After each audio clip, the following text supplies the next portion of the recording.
हिंदू पंचांग के अनुसार कार्तिक मास के शुक्ल पक्ष की चतुर्दशी तिथि के दिन वैकुंठ चतुर्थी मनाई जाती है। वैकुंठ चतुर्दशी को हरिहर मिलन भी कहते हैं, यानी कि भोलेनाथ और भगवान श्री हरि विष्णु का मिलन।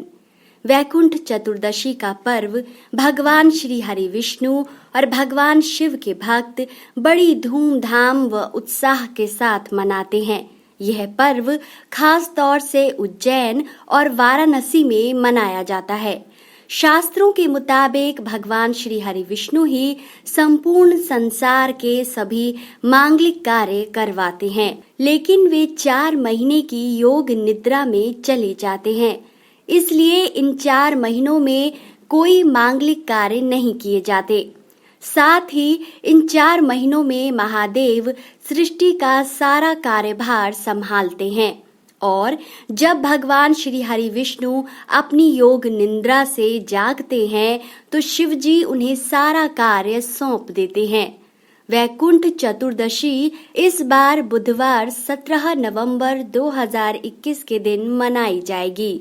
आज की इस वीडियो में हम आपको 3 ऐसी पौराणिक कथाओं के बारे में बताने वाले हैं जिन्हें सुनने व पढ़ने मात्र से ही मनुष्य को 14,000 पापों से मुक्ति मिल जाती है और अंत में मोक्ष मिलता है। पहली कथा। वैकुंठ चतुर्दशी की पहली पौराणिक कथा के अनुसार एक बार जब नारद जी पृथ्वी लोक से घूमकर वैकुंठ धाम वापस जाते हैं तो वे भगवान श्री हरि विष्णु से कहते हैं कि हे प्रभु, आपने अपना नाम कृपा निधान रखा है।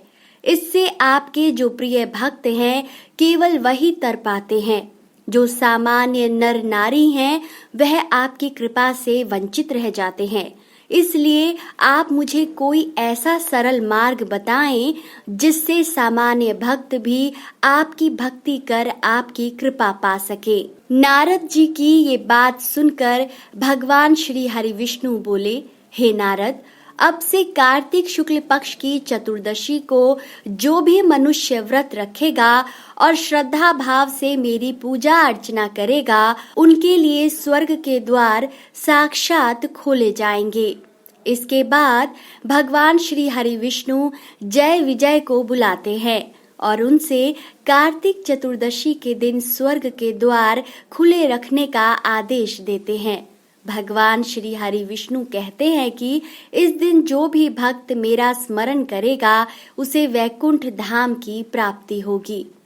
दूसरी कथा। दूसरी पौराणिक कथा के मुताबिक भगवान श्री हरि विष्णु वैकुंठ छोड़कर शिव भक्ति के लिए वाराणसी जाते हैं और वहां जाकर कमल के फूलों से शिव जी की उपासना करने का संकल्प लेते हैं। वे भगवान शिव की पूजा में लीन हो जाते हैं और जब भगवान श्री हरि विष्णु नेत्र खोलते हैं तो उनके 1000 कमल के फूलों में से एक कम हो जाता है। तब वे शिव जी को अपनी एक आंख अर्पण करते हैं, क्योंकि उन्हें भी कमल नयन कहा जाता है। भगवान श्री हरि विष्णु की भक्ति देखकर शिव जी उनके सम्मुख प्रकट होते हैं और भगवान श्री हरि विष्णु को उनका नेत्र वापस कर देते हैं। साथ ही भगवान श्री हरि विष्णु की अपने प्रति ऐसी श्रद्धा देखकर महादेव उन्हें उपहार स्वरूप सुदर्शन चक्र देते हैं। यह दिन वैकुंठ चतुर्दशी का था और इसी दिन हरि यानी भगवान श्री हरि विष्णु और हर यानी शिव जी का मिलन होता है। तीसरी कथा। वैकुंठ चतुर्दशी की तीसरी पौराणिक कथा के अनुसार प्राचीन काल में धनेश्वर नाम का एक ब्राह्मण हुआ करता था जो बहुत बुरे काम करता था। उस पर कई पाप थे। एक बार वो वैकुंठ चतुर्दशी के दिन गोदावरी नदी में स्नान के लिए गया। उस दिन कई भक्तजन पूजा अर्चना कर गोदावरी घाट पर स्नान के लिए आए थे। उस भीड़ में धनेश्वर भी था। इस प्रकार उन श्रद्धालु के स्पर्श के कारण धनेश्वर को भी पुण्य की प्राप्ति हुई। लेकिन जब उसकी मृत्यु हो गई तब उसे यमराज ने नरक में भेज दिया। फिर भगवान श्री हरि विष्णु ने यमराज से कहा, भले ही यह बहुत पापी हो, लेकिन इसने वैकुंठ चतुर्दशी के दिन गोदावरी में स्नान किया और श्रद्धालुओं के पुण्य के कारण इसके भी सभी पाप नष्ट हो गए।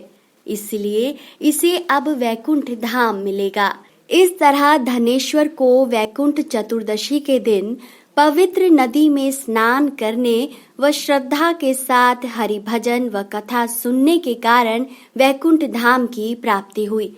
तो दोस्तों, कैसा लगा आपको हमारा ये वीडियो? अपनी राय कमेंट सेक्शन में जरूर बताएं।